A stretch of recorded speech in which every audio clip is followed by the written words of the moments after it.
ગણપતિ બાપ્પાની સ્થાપના પહેલા આ વાસ્તુ નિયમોનું રાખો ધ્યાન.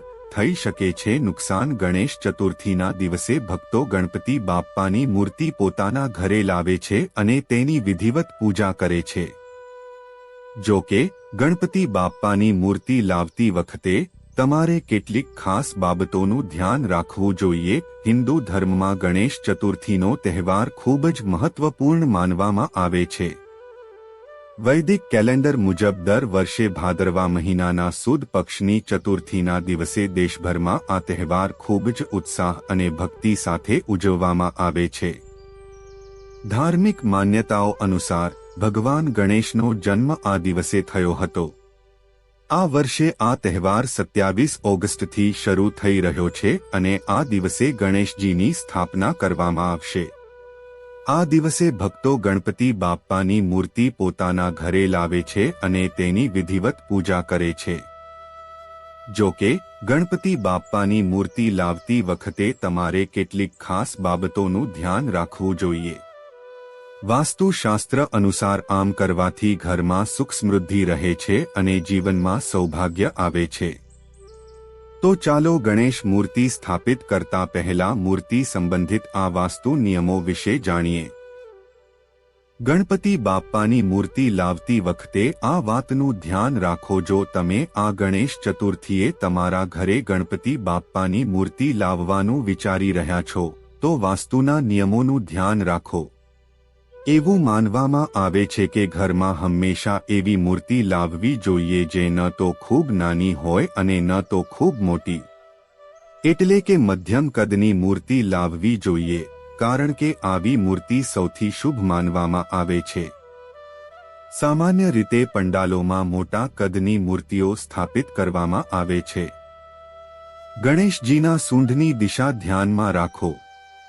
વાસ્તુશાસ્ત્ર અનુસાર ગણેશજીની મૂર્તિ પસંદ કરતી વખતે તેમની સૂંઢની દિશાનું ખાસ ધ્યાન રાખો.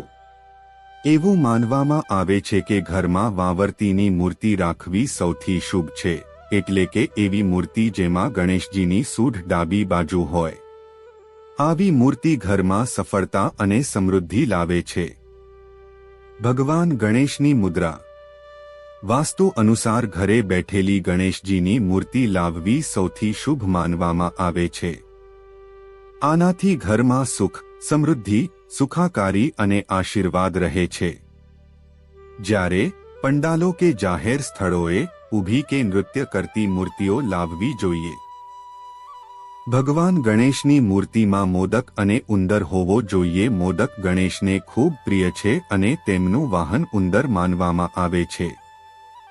તેથી ગણપતિ બાપ્પાની મૂર્તિ લાવતી વખતે ખાસ ધ્યાન રાખો કે મૂર્તિ સાથે મોદક અને ઉંદર પણ શામેલ હોય. વાસ્તુમાં આવી મૂર્તિ ખૂબ જ શુભ અને લાભદાયી માનવામાં આવે છે. મૂર્તિના રંગોનું ધ્યાન રાખો. ભગવાન ગણેશની મૂર્તિ ઘરે લાવતી વખતે તેના રંગનું ખાસ ધ્યાન રાખો. વાસ્તુ અનુસાર ઘરમાં સફેદ રંગની મૂર્તિ રાખવી સૌથી શુભ માનવામાં આવે છે. આ ઉપરાંત સિંદૂર રંગની મૂર્તિ પણ રાખી શકાય છે. ઘર કે ઓફિસમાં ગણેશજીની કેવી મૂર્તિ લાવવી શુભ હોય છે? આ 5 વાત ધ્યાનમાં રાખો. ગણેશ ચતુર્થી ભાદરવા ચોથથી શરૂ થાય છે, જે 10 દિવસનો ગણેશ મહોત્સવ છે. જો તમે ઘર કે ઓફિસમાં ગણેશજીની મૂર્તિની સ્થાપના કરો છો, આ બાબત ધ્યાનમાં રાખવી જોઈએ. તેનાથી ઘરમાં સુખ, સમૃદ્ધિ અને શાંતિ આવે છે. ગણેશ ચતુર્થી હિન્દુ ધર્મનો ખાસ તહેવાર છે. ભાદરવા ચોથથી શરૂ થતા 10 દિવસના ગણેશ મહોત્સવમાં ગણપતિ દાદાની મૂર્તિની ઘરે સ્થાપના કરી પૂજા આરતી કરવામાં આવે છે. આ વખતે ગણેશ ચતુર્થીનો તહેવાર 27 ઓગસ્ટ 2025 બુધવારથી શરૂ થઈ રહ્યો છે. ભક્તોએ ગણેશ મહોત્સવ માટે તૈયારીઓ શરૂ કરી દીધી છે. ઘર કે ઓફિસ માટે ગણેશજી મૂર્તિ કેવી હોવી જોઈએ? જો કે ઘરે હોય કે ઓફિસ ગણેશજીની મૂર્તિ લાવતી વખતે અમુક બાબતોનું ધ્યાન રાખવું જરૂરી છે. તેનાથી ગણેશ પૂજાનું ફળ મળે છે. આથી ગણેશ ભગવાનની મૂર્તિ ખરીદતી વખતે આ 5 બાબત ધ્યાનમાં રાખવી જોઈએ. આવી ગણપતિદાદાની મૂર્તિ ઘરે લાવવી શુભ હોય છે. ગણેશ મૂર્તિનું સ્વરૂપ ધાર્મિક માન્યતા મુજબ ગણેશજીની મૂર્તિનું સ્વરૂપ શુભ હોવું જોઈએ. ચતુર્ભુજ ગણેશજીની મૂર્તિ અત્યંત શુભ માનવામાં આવે છે. ગણેશજીને 4 હાથ હોય છે, જેમાં એક હાથમાં મોદક, બીજામાં પાશ, ત્રીજામાં અંકુશ અને ચોથો હાથ આશીર્વાદ આપવાની મુદ્રામાં હોય છે. આવી ગણેશજીની મૂર્તિ ઘરમાં સુખ, શાંતિ અને સમૃદ્ધિ લાવે છે.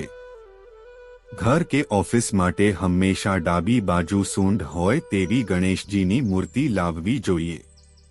ગણેશજીની મૂર્તિ રાખવાની દિશા અને મુદ્રા વાસ્તુ શાસ્ત્ર મુજબ ગણેશજીની મૂર્તિ ઘરે લાવતી વખતે તેમની દિશા અને મુદ્રાનું ખાસ ધ્યાન રાખવું જોઈએ. ક્યારેય ગણેશજીની મૂર્તિનું મુખ દક્ષિણ દિશા તરફ ન હોવું જોઈએ. મૂર્તિનું મુખ ઉત્તર પૂર્વ દિશા તરફ હોવું જોઈએ. આ દિશા સમૃદ્ધિ અને શાંતિનું પ્રતીક મનાવવામાં આવે છે.